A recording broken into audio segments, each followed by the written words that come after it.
Manchester, Auburn, Hooksett. That's where we're at, and everybody else around the world on their computers. If you heard about us, and I can't imagine anybody hasn't, we are here on the first Wednesday in October, and that means that I have my good friend Lou D'Alessandro, the Dean of the Senate, subject of a very interesting partial autobiography. What's the title of that book? The Lion of the New Hampshire Senate. New Hampshire. New Hampshire. There was a lion of the U.S. Senate, but that wasn't you. But you're the No. lion of the Senate in New Hampshire. And thoughts for presidential candidates. And so it's always wonderful because I love to have Lou come in and join me on this. And today he brought along his colleague and one of our other fine senators representing the great Queen City, Kevin Cavanaugh, representing the Senate district that represents wards 1, 2, and 12 in Manchester, plus 4 towns. He represents parts of 2 congressional districts, parts of 3 counties, 4 towns, and one.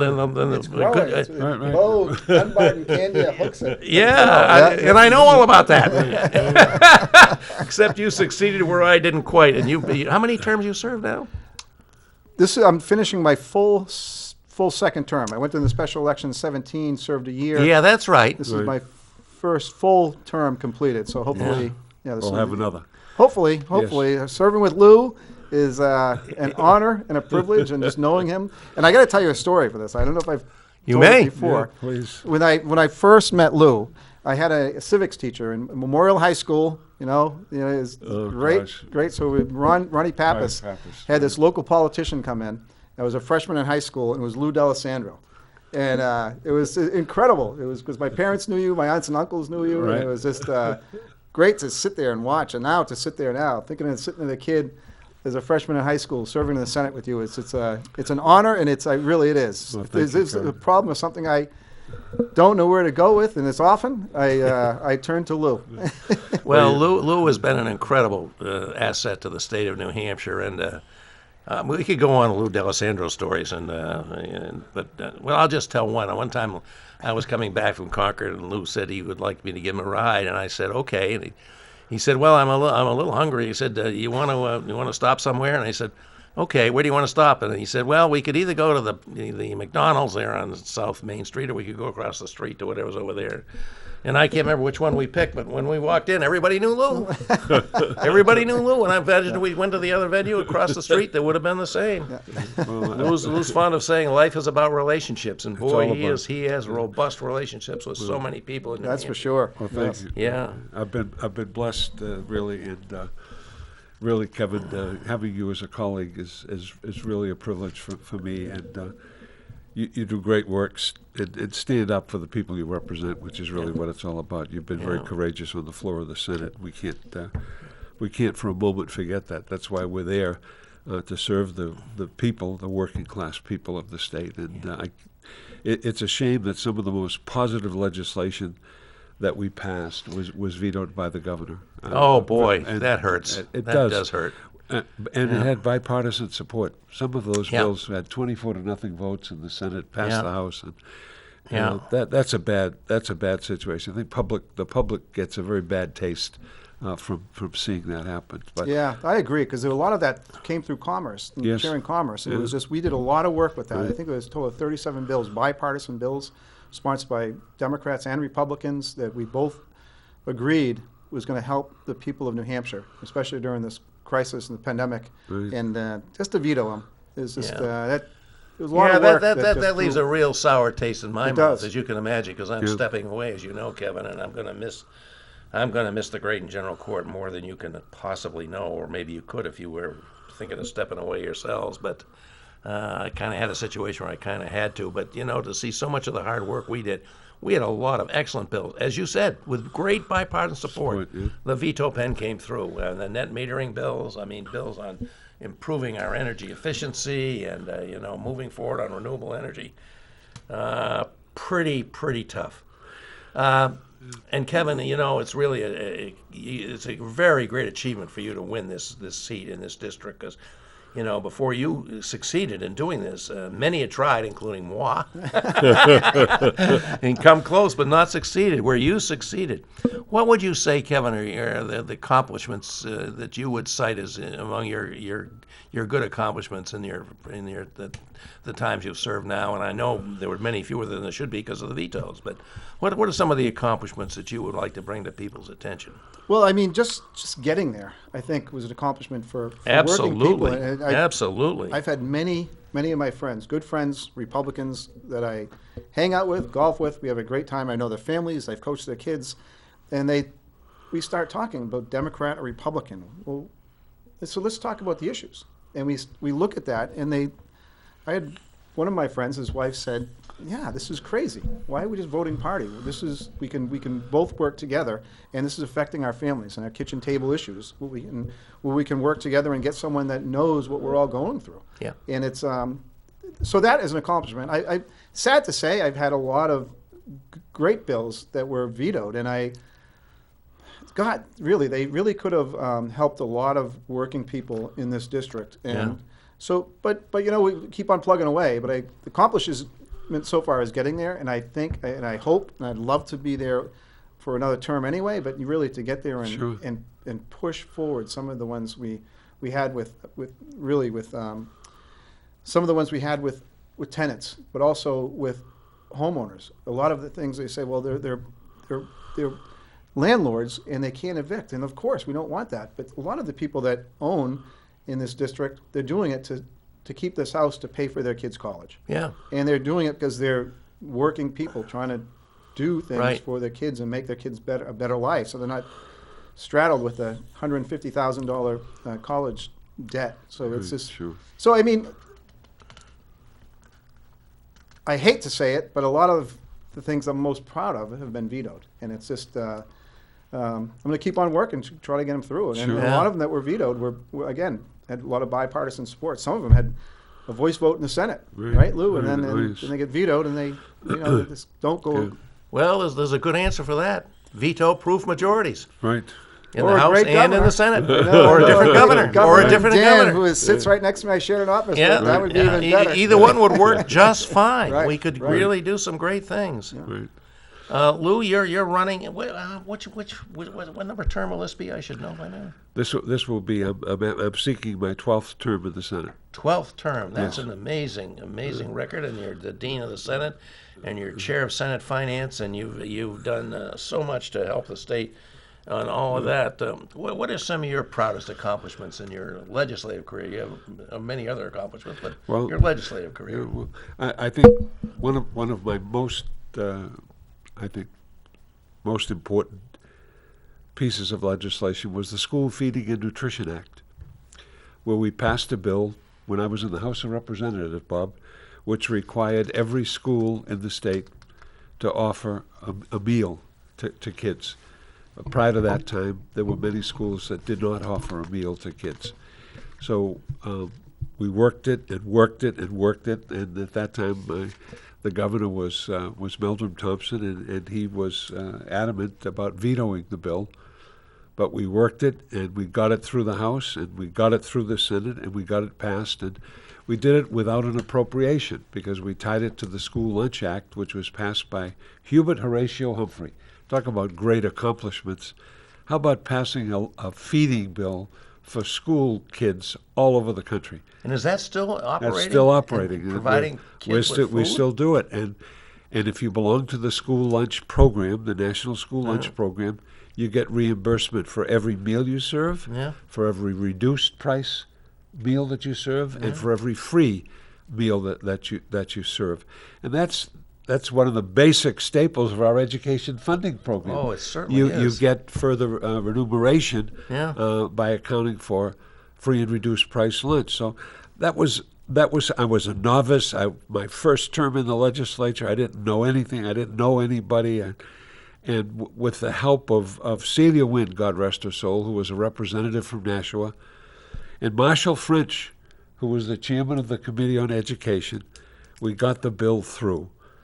And it's still alive today. And I can say this, there have been many times when that bill has been tried to overrule it, tried to repeal it, but without It's good to remember success. that. Yeah, well, It is really good. Was my first thing, and I think the other bill that I'm very proud of is the birth records bill, and that caused a lot of pain and suffering and a lot of aggravation. I got that through the Senate by one vote, and one vote made the difference. And I can tell you one of the most heart-moving days of my service. A woman from New York. In those days, we used to have phones in the back of the Senate office, Kevin. A woman called me from New York, crying on the phone. My goodness. Crying because she was searching for her birth records and finally had an opportunity to get them. Now, we didn't get it passed in New York State, but it was passed, and I just can't believe the number of people. And that there are pros and cons to that bill, obviously, because a lot of people don't want to know, but a lot of people do want to know. But the birth records bill was passed, and that was, I think that was one of my real accomplishments. Great help from a lot of people, though. You know, you can't do anything by yourself. You Now, need back help. when you were accomplishing these things, you mentioned Marshall Cobley. Who was a memorable character in many ways. Yeah, yes. He was the Speaker of the House. Yeah. Of course, he was a Republican. Yeah. So it seems like there was a more opportunity for bipartisan cooperation on getting things done back then. Is that your perception too? Yes. The Republicans and Democrats got along a lot better. Yeah. I think the downhill in that process has begun to escalate over the years. But when I came to the Senate in 1998, and there was some bipartisanship. I know I worked with Arthur Clem on a number of bills, and worked with Arthur. I've worked with Chuck Morse on some legislation, but worked with Mike Downing, and he was just great. We served in the House together and then went to the Senate. But there was more bipartisanship. But there was more getting together. Yeah. You know, we would have lunch together. That's not the case anymore. People are just so busy running back and forth. But we would spend more time together, and I think that's the issue that doesn't exist anymore. Yeah. Apparently, that's both true at the state level. When we, one time we had the New Hampshire Highway Toll, a lot of good tales to be told about that. But there were people that got together there. Right. Well, let's see. We got a phone call here, which we always like. Yeah. Hello, caller. This is the Progress Report. We hope you're still with us and would be welcoming your comment or question. If you got something for either me or more likely Lou or Kevin Kavanaugh, go right ahead. Hey, Bob. Hi. Eddie. Oh, it's Eddie. Wonderful. Yeah. Hey, Bob, listen, I got to tell you, this trip down memory lane is kind of boring. I mean, there's a lot going on. All right. Okay, so, We'll try to bring it up to within your memory class. I'm an older guy than you, Eddie, so trips down memory lane they resonate with me probably more than they do with you. But okay, anything else? that's why I called, Bob, is to kind of bring it back down. So, Okay. Okay. UNH is a jumping off point. What do Well- we do about UNH? Well, now wait a minute. Let's go. I mean, UNH is that's my school. I understand that. Here's the deal. Here's the deal. Here's the deal. Oh wow. Is Joe Biden calling us here? I didn't expect that. They receive taxpayer money, and it costs a fortune to go there. So, but this is a jumping off point. Can you talk about what do we do with the mess, the absolute out of control, gargantuan mess that is the university system in New Hampshire? That's just a jumping off point. Have a good show. Well, that's a pretty good jumping off point. Okay, you can go on that. You're an educator, and you've got UNH chops, and I'm a great fan of our state university. So I go think, right ahead. We have a wonderful university. It's true. It's a land grant, it's a space grant, it's a sea grant university, and there aren't many of those in the country. We have two level 1 research institutions of higher learning in New Hampshire. For a small state, that's pretty amazing. Yes. Dartmouth and UNH. And UNH has put together a wonderful program to give aid to those students who are in need. They have the merit program, which gives students the opportunity to go there tuition free, and there's also that Granite the Granite State program, which if you're on a Pell Grant, and if you're doing well and you're acceptable, you can go in and be tuition free. Those are wonderful opportunities. Now, I grant you that the tuition everywhere is high, and we've got to work to bring down tuition. But tuition depends on state aid. If Exactly. If we're able to give state Eddie aid, didn't mention that we are and have been for as long as I can remember. I think 50th out of 50 states in support of our public state university. Well, The money's got to come from somewhere. If it's not going to come from the the general court Right. To support the university to the extent other states do, it's got to come from the tuition. Well, I think a lot has to be said too with the community college system. We increased that. I had a lot of friends that went to UNH, and I had a great time up there every time I went to see them. But you look at kids, what we did this year with the budget and the Yes. increase we had to the community college system. We also had another vetoed bill that would have increased apprentice programs. Not every kid, especially now. One of my friends called me because their faucet is leaking or their sink is leaking, and it's just they don't even know how to turn a screwdriver. Right. But there's nothing wrong with that. That's great. But we can teach kids in the community college system to give them a trade and educate kids to have this trade with them their whole life. I didn't go to college. I started working at the phone company when I was 19.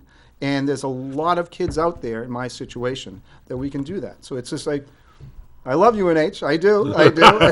But you know what? There's a lot more out there than the sure. four-year college system. Right, And I think right. We have to look We at should that. not, by any means, ignore the enormous contributions the community college system makes to our state, and many of their campuses. We have one here right near Manchester, of course, and they do offer relatively low-cost education and an opportunity to advance to UNH or some other four-year institution as well. But also apprenticeship programs. And apprenticeship. You can go Yeah. to some programs that Yeah. are there, not even in the community college system, with unions and companies that are doing Right. this, and you can walk out of there making $60,000 to $80,000 a year to start, with benefits, good pay, and a good 401k. It's just there was things. Right. New Hampshire's. We're an aging society, as well as the most expensive for a four-year college. So we have to attract people to come in, and we're going to have to need people with trades that can really No question. do the work of what we have to do. No Absolutely. question, no question, Absolutely. No question about that. Yeah. And I can tell you that we had a plumber at our house last week, Kevin, and I got the bill. And I can say this to you. That plumber is very well paid. Very well paid. He might well be worth it. Maybe he- be having a flood in your basement if Right, he hadn't right. been there, right? Yeah, well, he was Indoor worth it. swimming pool. But I can tell you that the trades are very important, and the apprenticeship programs are extremely important. And you got the plumbers and that new program at HVAC at the community college here Yeah. in Manchester, where people contributed to the building. Yeah. And that's a wonderful program, and that's a booming industry. And you can do very well. You can do very well financially by getting involved. And there's a in great that. welding program up in White Mountains Community College. Yeah. That you can leave there and go to the Right. shipyard just for one employer, but there's many more that Sure. need qualified welders. that Yeah. are- Well, there's It's a a great- Yeah, there's need stuff for I many can't of the imagine trades. doing myself. So I'm Right. glad there are young people training to do those jobs. It's not Well, you not need everybody people. can be a white collar worker or a True. lawyer or Yeah. a college professor. Right. There's lots of things that we need people Right. to do. But I do want to say that too. I mean, my daughter's at a four-year college as well. There's a great need for that as well, and it's the expense. Yeah. Well, Yeah. anything we can do statewide is. Yeah. Well, I think it's Nationals. important, sure. Yeah. But kids have a lot of options, and that's the important thing. And Yeah. hopefully they're able to exercise those options. And financial packages have been made available that support that. But the caller was absolutely correct. We've got to do something to mitigate the increasing costs of tuition. $70,000 to go to a college is way out of line. It's Way just out of way, line. way out of line. Way, Can't- way out of line. Those who can afford that are in the upper class brackets. And you got a place like Harvard, with a $44 billion endowment. And it's not enough, $44 according to billion. them. Not enough. 44 billion? 44 44 billion. They gained 7. That makes me a little reluctant Right. to answer their fundraising, because I did attend a Harvard Right, school. right. So Yeah. I never get that request. I'll send mine to you. we've got to do better. We've got to do better. There's no question about that. And, So Lou, you know state finances as well, if not better than anybody I know, and I know you're very concerned about it as in your role as the state finance chairman. And I'm sure you're watching things. How is it looking for the state finances? Because particularly now this deadlock down in D.C. Yes. again Yeah. over whether there should be another. They call it a stimulus. I would just say financial support, Right. and whether it should include state governments and municipal governments. And what are you seeing about our own situation here in New Hampshire, and how important is it that we break this deadlock in D.C. so that some funds, as the Speaker of the House and most of the Democrats in both houses want, flow to our state governments, Well, I think particularly in New Hampshire? very good point. The focus is the financial report for the state of New Hampshire. It comes out on a monthly basis. It came out today. So we have some good news and some bad news. And the good news is the deficit for fiscal year 2020 will not be $140 million because of changes that have been made, because of revenues that have been attributed to 2020 rather than 2021, have reduced the deficit to $66 million, around $66 million. That's the good news. What's the deficit projection carrying forward? Right now, they're saying between $200 and $300 million will be the deficit for fiscal year 2021. Where will that deficit occur? Where is the money not coming in? Well, let's give you one very basic part of money that isn't coming in, and it's meals and rooms revenue. Yeah. That's decreased fairly significantly. Business taxes are performing better than anticipated. Probably real estate transfer taxes Real are estate doing transfers rather well. Yeah, they're above expectations. Above expectations. But across the board, we're performing better. But again, we're carrying a $66 million deficit forward and a projected deficit of between $200 and $300 million. So what about the federal government, and what are they going to do? The state of Washington is carrying a $2 billion deficit. Wow. Now, you get Mitch McConnell, who says, "Oh well, the states should fare for themselves," and Lindsey Graham, the states should fare for themselves. The states can't do that. They can't do that. They do not have the capability of recovering that kind of a deficit. So, hopefully, the federal government is going to help out. Now, the COVID Act, the CARES Act, did something for us. We got $1.25 billion, all right, to distribute where revenues and activities were affected by the virus. And if you were affected by the virus, you should have the ability to get money from the CARES Act. Every state got that, all right? And you have to use it by the 30th of December in order to make it be an infusion into the economy. But the other enhancements, the $600 for the unemployment situation, the $300 for the unemployment situation, they have disappeared. They're gone. The $1,200 for those with low incomes, that's gone. And the president has said, he said yesterday, that there won't be another package.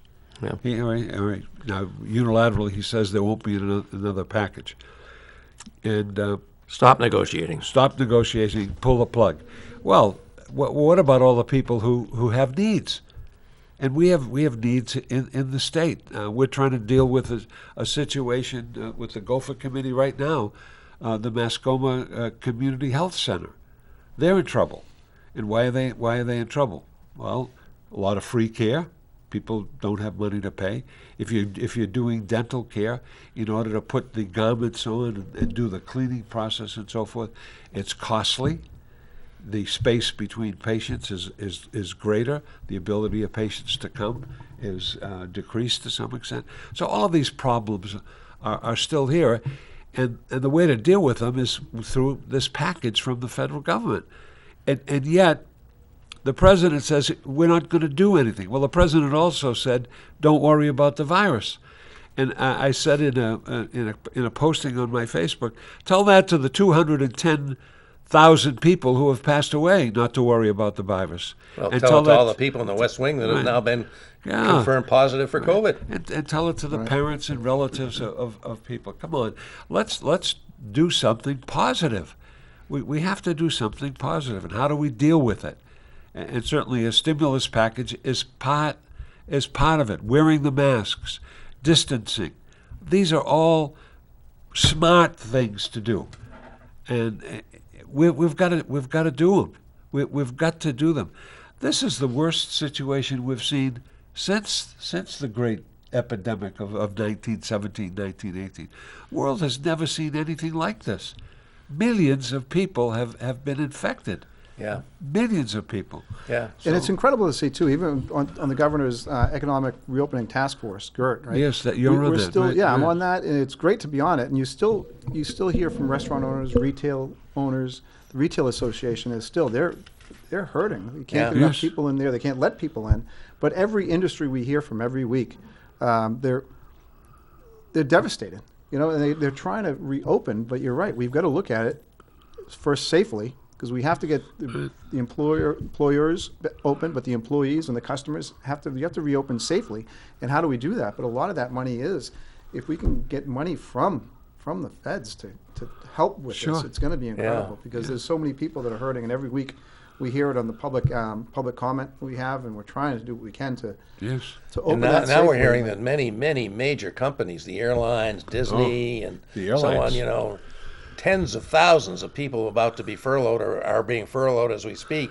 And right here in this great Queen City, I really worry about our very robust hospitality industry. Yes. You know, it's been one thing when they can offer people outdoor seating because people feel more comfortable with that. Yes. But they're going to get people to come inside now that it's getting cold. I mean, I don't understand why we're not doing something to help this out.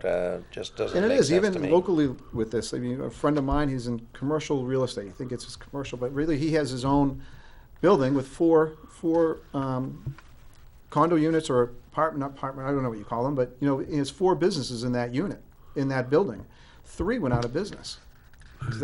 That's affecting everyone. It's affecting the employees, Oh, it's the having business a owners, sure, and a the terrible building adverse owners. effect. So Yeah. it's just a ripple effect that it's going to be devastating if we don't have the right response to help it all the way up from the ground up. Yeah. So that right makes another point that as we see the weather beginning to do what it does at this time of year, get cold. Right. And that's our homeless in the city. You know, you're both state officials, but I'm sure you care a lot about what's happening here in the Queen City at the municipal level. You know, what are you seeing? What needs to be done to deal with this problem in this city, which just seems enormous. Well, I think the city is taking on the state problem, and we look at the number of people from outside of the city that are coming in. Right. And it's been a while to get the state to step up. Yeah. I think HHS has done a decent job. We're all pulling in the same direction. I'm not trying to point fingers. We're trying to get to the right Right. spot, but we have to get to a point. We can't have people come to the city and camping out on the courthouse, camping under the bridges. We have to have open beds and get them the help. Yeah. And you know, a lot of it is mental illness, and we have to have that outreach. And we're getting there, and we're getting Yes. people to go in, and it's lessening. But there's some people that don't want to go in. But there's a line here. We have to be able to have our citizens enjoy the city as well, with not going downtown feeling threatened or feeling Like it's a degraded experience. harassed, right? Yeah. So I think we're moving there. I mean, and it's frustrating. A lot of the calls I get as a city, as a ward alderman, is that too, with the homeless and the problem. And Right. we know a lot of it is, like you say, it's a That's right. I mental health forgot you're issue. an alderman. Sorry about that. No, that's fine. But Yeah, it's this just is a very important job too. right. But I think a lot of this goes back to early on in this, because it's like a perfect storm with everything coming in. And I think the governor was slow in responding to what we need in the city, because the city of Manchester was taking on the state problem, and Yeah. that is overwhelming Yeah. for the city. But we're I going to. I do don't understand why there's not more recognition of that. I know you talk about it. Right. Mayor Craig talks about it. Why is that not recognized, that people are coming here beyond what our own population is needing for services because we have the services? Right? Exactly. There are only 2 cities in the state of New Hampshire that have a public health department, Manchester and Nashua. Right. This public health department does a magnificent job in the Yes, city they of do. Manchester, but they're overwhelmed, and they have to react to all of these problems. Listen, the drug infestation that's taken place in our city, the needle exchange program that's taking place at Victory Park, that's got to be dealt with. And they appropriated $750,000 to deal with that. Our health person said, listen, there should be an education component associated with that. That education component is going to teach you, well, listen, this isn't a very smart thing to do. Disposing of your needles is one thing, but not using is another thing. And we've got to move in that direction. So you look at the buckets full of needles that are being picked up. Kids see that. I know I picked up needles on the west side. We had a little get together when we went around and picked needles up around the school. So that kind of a situation, it got to be cooperation. Now there is a component now at the state level that's dealing with the housing crisis. They've had a couple of meetings with Manchester people. I think they had one. If they didn't have one today, Kevin, there's another one this week. They had one on the 22nd. And Chris Santinello is a wonderful person. I think she does a great job. But we've got to get that synergy together, get that relationship together, because these, as Bob says, the cold weather is coming. They are not going to be living under the bridge during the cold weather. Yeah. That's a sanitation situation that has to be dealt with. Every other aspect of that has got to be dealt with. We've got to get the people out of there. We've got to get the people off living by the courthouse. Right. Right. I mean... And they need help, and we have to have open beds, and we do. So it's to the point now that we have to... Really, we're a better society than that. We're a better society. And we got to react to. As they say, that's how we are judged, by how we treat the least of us. Yes, exactly. I think that's goes back a long ways. It does go back a long way. But we have we've got a challenge. But I mean that's why we're here. That's why we have a board of mayor and aldermen to address it at the local level. That's why we have a Senate and a House and a governor to address it at the state level and at the national level. But if there isn't a relationship between the cities and towns and the state and the federal government, there's a breakdown. And if there's a breakdown, what's the logical consequence of a breakdown? It's chaos. Yep. And that's what we're facing right now. Yeah, we're all fond of hearing the phrase, we're all in this together. Well, we got to actually act like we're all in this together, and that doesn't always happen. Gentlemen, how do you think we're doing in this state on addressing COVID? I mean, the governor would claim he's had a great success with this.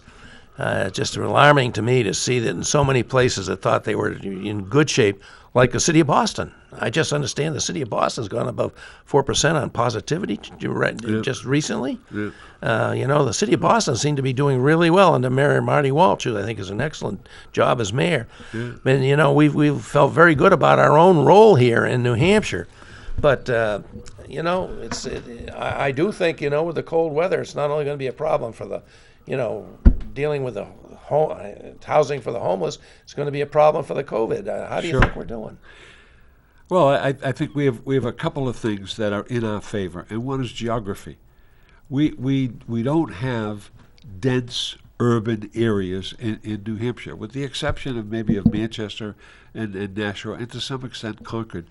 We live pretty much spread apart. Yeah. That's a wonderful asset. We are wearing the masks. Well, it's which a wonderful asset. A lot of people coming up here and snapping up real estate. Well, they're looking. They recognize that too. But anyway, the geography favors us. People have been paying attention and wearing their masks. That's another very important situation. We mentioned the health departments in both Nashua and Manchester. They're doing a good job. They certainly are. HHS is doing a good job. As I said on this program, Dr. Chen has become a star. Yeah. He has.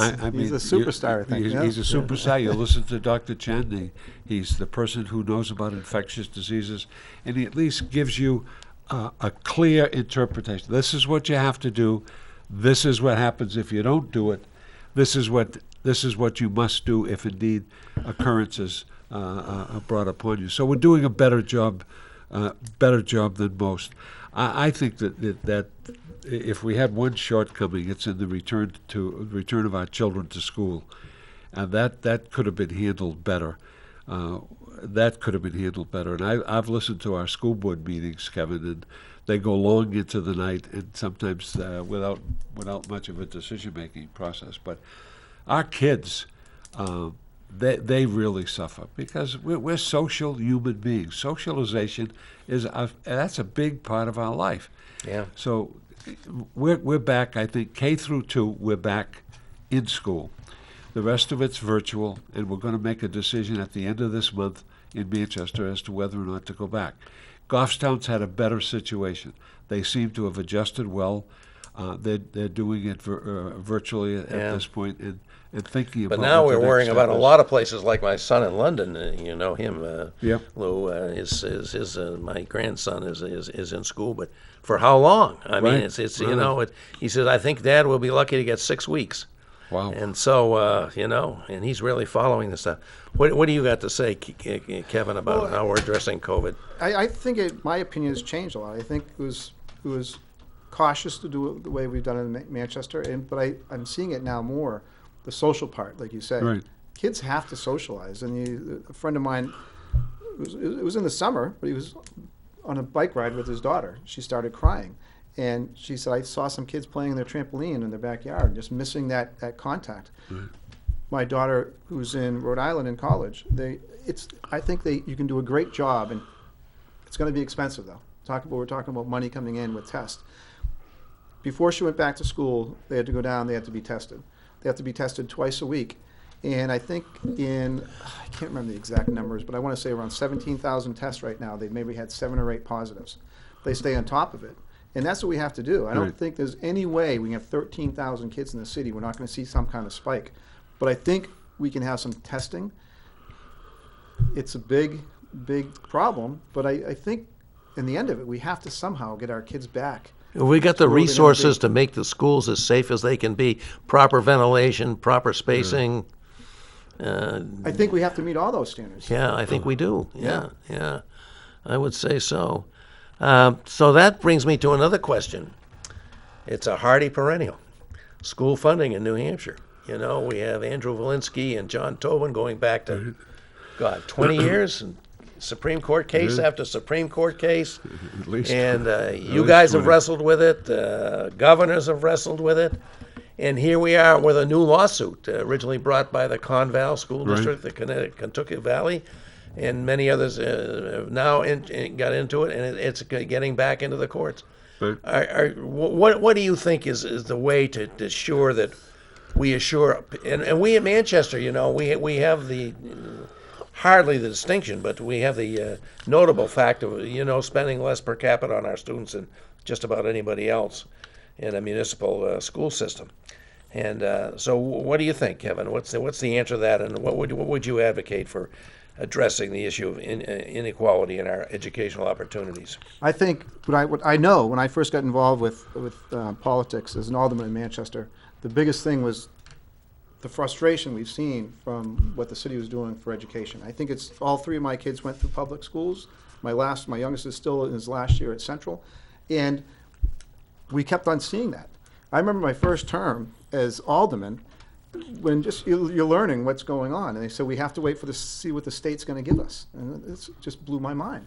And then sadly, when Scott McGilvery passed away, that was yes. a driving force for me too, to say not only to fill Scott's seat, but also we have a chance to be part. I had a chance to say as a parent what we can do instead of the state keeping that money to give back.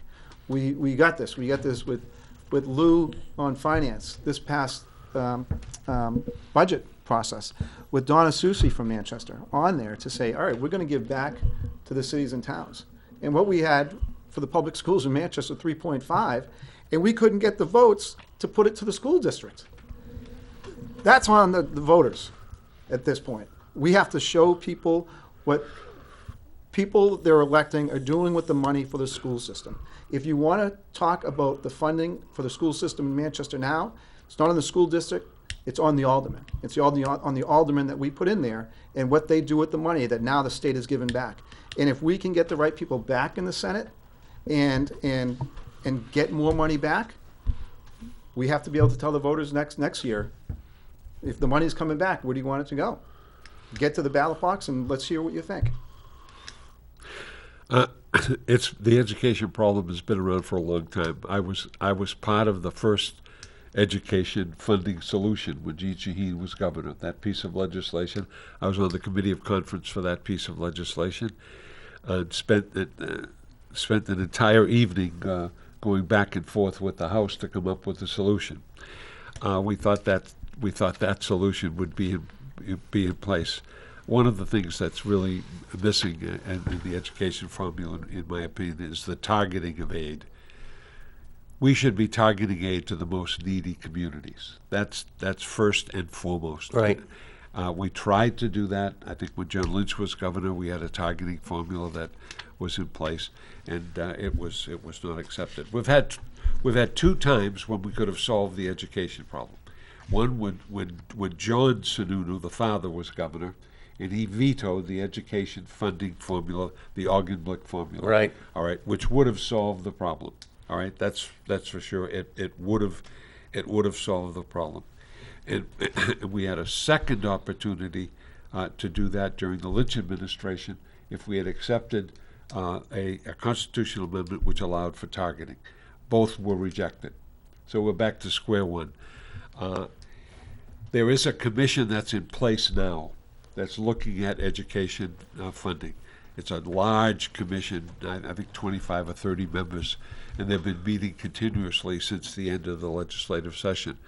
Representative Juneau, I think, is the chairman of that commission, and they're looking at a series of changes that could be made. But indeed, the poorest of the districts need more money, and targeting is the answer, in my opinion. I'm not omnipotent, but you have got to put money where the most money is needed. You've got to do that, and we have become a very, very much a financially segregated state. We have the haves and the have-nots, and that's the way it is. And when you look at the new districts that have been created, when Bedford created its own school, when Wyndham created its own school, when Amherst created its own school, that was as a result of a wealth in a community manifesting itself where the people wanted a school, and they wanted to pay for it. Yeah. And how did they pay for it? With higher property taxes. But again, they had the way. Well, most of those communities have higher property values, so they don't Yes. actually have to pay higher property taxes on a per. Well, they have much higher value property, but indeed it is a situation where the wealthy are getting better and the poor are falling behind. Yeah. And that can't exist. And the Claremont situation has been around a long period of time. Yeah. And so we've got to do. We know we've got to do better there. Listen, in this budget that we passed, we restored the 4% that was taken away, on a biennial basis. There was 4%, till that stimulus aid disappeared. We restored it. We built the education component of the budget. I'm trying to think of the numbers off the top of my head, but it was like 95 million in the first year and over $1 billion in the second year. Yeah. Went back to education, and that's more money that has been given back to the cities and towns Yeah. in decades. And we also gave them $20 million a year in terms of municipal aid, which replaced revenue sharing, and they could use that any way they wanted. So we did try to get money back to the communities to alleviate a problem in the rising property tax rates and the problem. We must solve the education problem. Well, it's certainly time. We've been working on it for Forever. decades. What do you think about it, Kevin? Oh, I agree 100% with that. And I think you can break it down even to look at youth sports. And look at it in Manchester. I remember playing in Myra hockey, where it was just a house league of kids playing. You go to the banquet, there might be 400 kids there celebrating playing hockey. Kids are playing hockey. Yeah. Now it's shrunk down so much that you have to be able to afford to play, right? Right. You look at Bedford, you look at Pinkerton, Londonderry, all these great Phillips Exeter. Thomas, I can't remember the other school up in the coast, but there's so many, but the wealthy communities Yes. are succeeding, not only in education and sports, but I think that's a sign of the times with that. We're What's as it a shrunk down society- to now?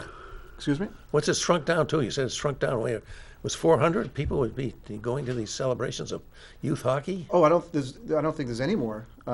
It's gone entirely? Well, there's the travel teams. Yeah. You can play a travel team. It's probably going to cost you $3,000 just to be on the team, not counting the equipment or anything Yeah, else. yeah. But my point is, it's just you look at the point of what kids have for opportunity, Yeah. and compared to a wealthier community compared to Manchester or some other communities that don't have that Yeah. kind of wealth.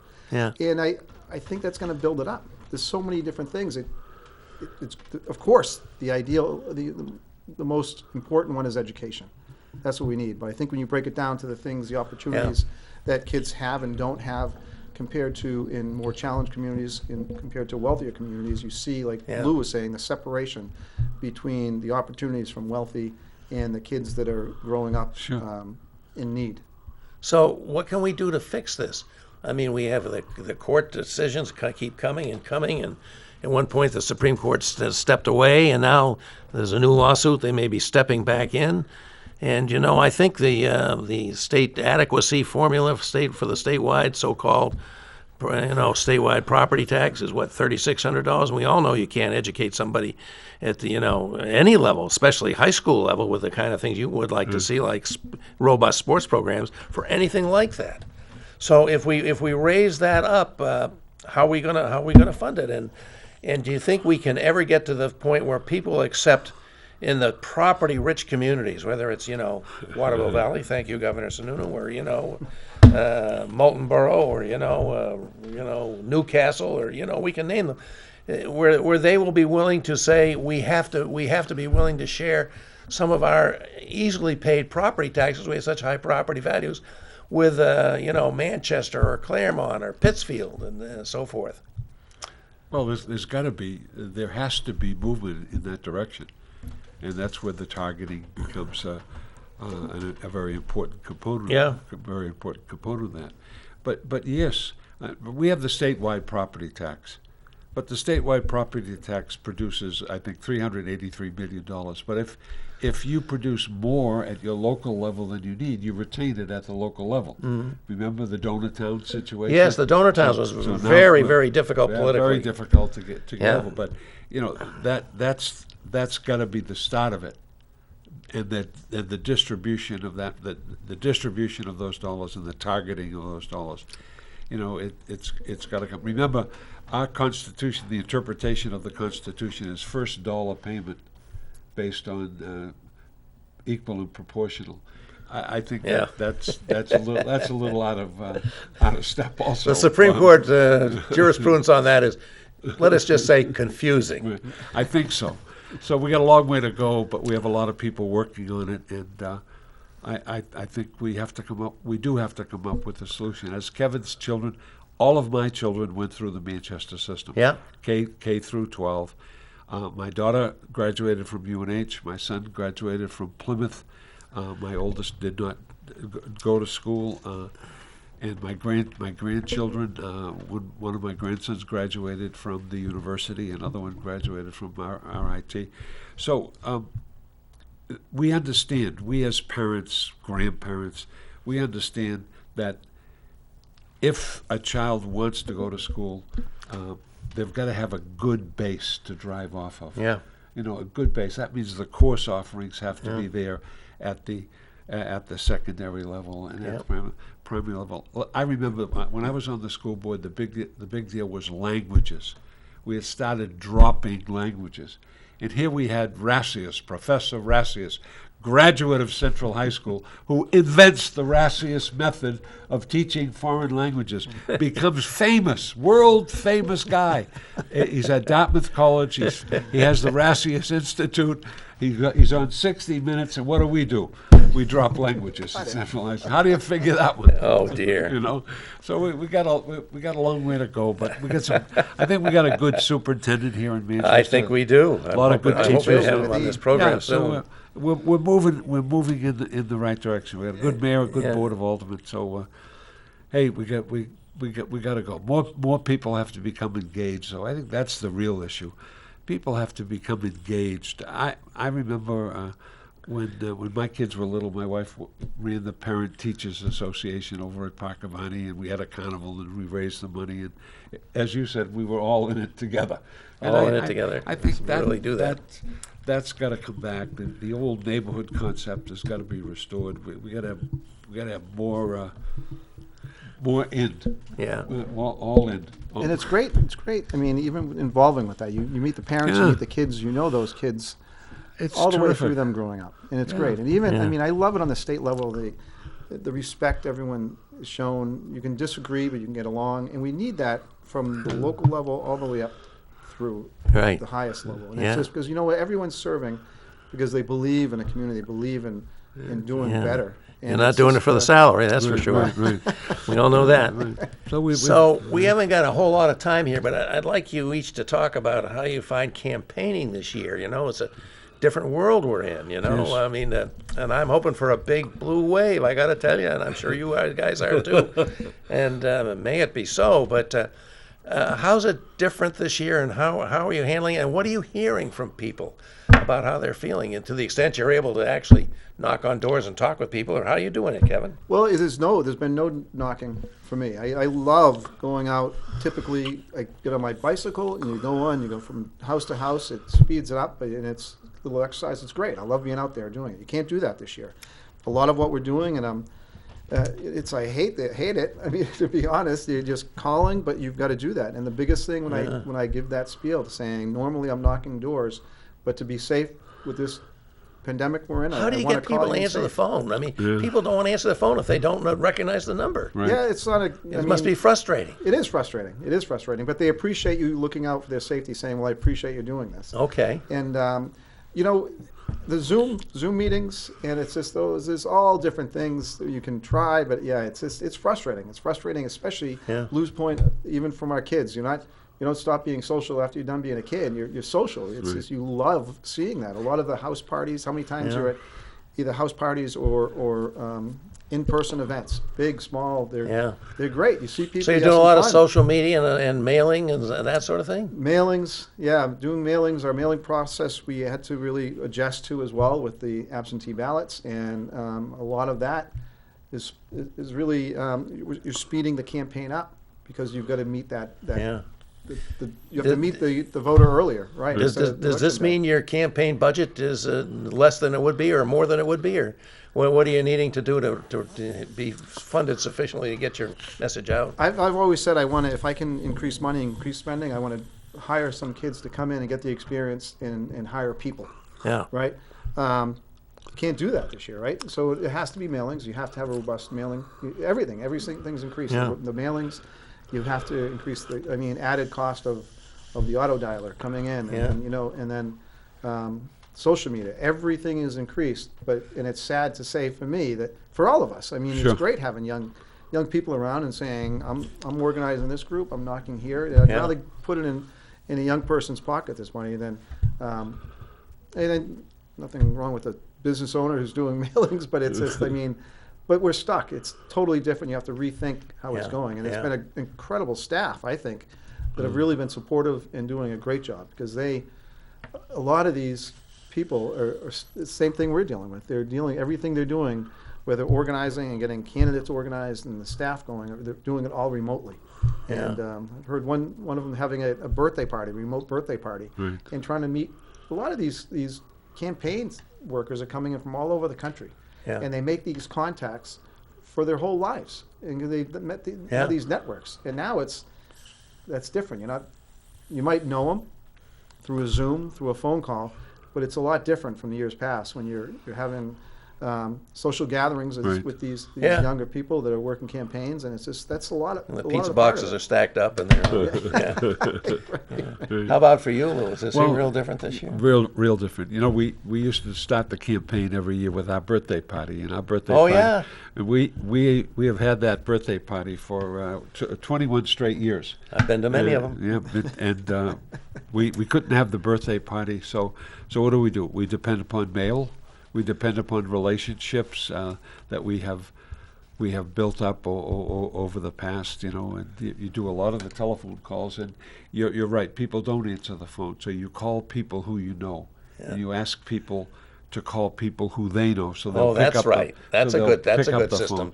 Make a Right. phone tree. Right. Yeah. It's so important. And the little postcard, I got this from Joe Sullivan, God rest his soul. What used to be the penny postcard is now the 35-cent postcard. Yeah. So get a postcard. Write on that postcard, I support Lou D'Alessandro because. Yeah. Because he's my friend and he's Yeah. you know. So things like that are coming back, and that's what we're trying to do. We're working hard at it. The Zoom meetings are important. But Yeah. I'm a social guy. Yeah. My career has been built on relationships. That's and, right. And reaching out to people and shaking hands and hugging people and so forth. That's been the hallmark of my campaigns for years and years. So I have to depend upon the goodness of my wife, who just works like heck to support me, and the people who I've worked with over the years. Young men who are now older men who I've had in school, friends that I have met along the way, and a lot of people volunteering to help out and trying to build that network. And it's not easy. It's not easy. These are not the old days, I can tell you that. Right.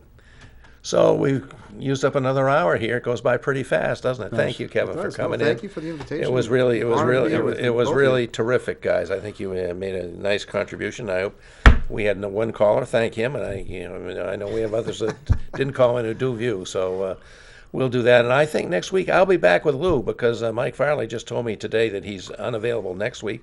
So I'm hoping Lou will be back with me next week, and we'll line up a guest and talk about something I hope will be of interest to people out there. And so enjoy this nice evening, folks, and vote. My God, I got my absentee ballot today. I did. Vote. Right. He's They used to say vote early and safe often. and We don't vote. say that anymore, but voting early is Yes, vote. okay. And So listen to the vice vote. presidential debate tonight at 9 Yes. o'clock. Yeah. Yes. All right. Thank you, everybody. Thank you, everyone. Thank you. Thank you, guys. Oh,